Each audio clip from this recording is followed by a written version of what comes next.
Examples of technology innovation in science, work, and everyday life are followed by scenes of underserved communities around the world. We're in an age where technology is moving really fast, and it's moving faster than policy, it's moving faster than society really can keep up with. So technology is bringing lots of change. Betsy Bowman, CEO of Benetech.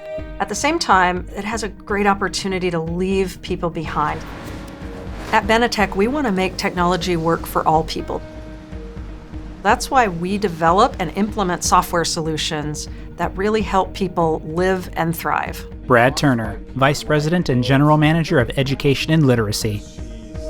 Benetech really acts as the bridge between Silicon Valley and the social sector. One of the few organizations that is fundamentally a technology company working in social good. We're trying to use technology to transform people's lives in education, employment, poverty, and human rights. In each of those areas, we impact many different kinds of people. Students and adults reading ebooks on a variety of devices. There are far too many people around the world who can't get an education, not because of an intellectual challenge, but because of the way that they see the page when they try and read. Technology has enabled us to take content and make it accessible across a wide range of disabilities, making it accessible in a bunch of different ways for people who need to read it. We've delivered over 15 million books to people that either are blind or dyslexic or have other reasons they can't read standard books. So there are a tremendous number of people out there who are excluded from the workforce, who truly want to get a job, and they just don't have that ability because they haven't been able to get an education. Scenes of people with disabilities working and using technology.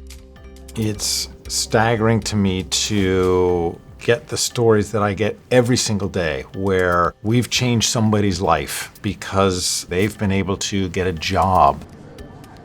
Scenes of people accessing social services, followed by a man giving a presentation of a software solution. Across the U.S., nearly 4 in 10 adults have trouble meeting their basic needs.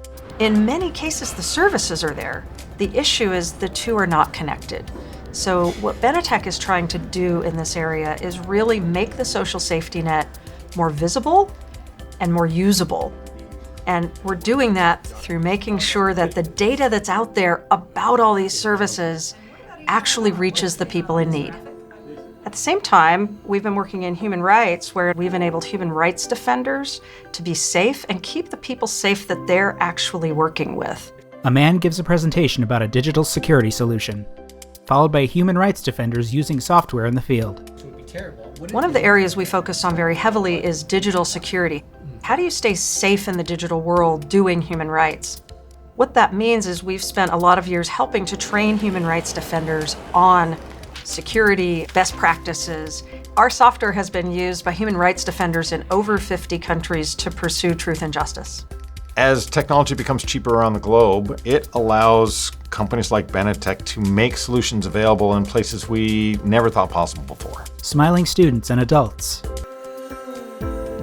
Our vision of the future is one that celebrates inclusion, equity, and justice for all.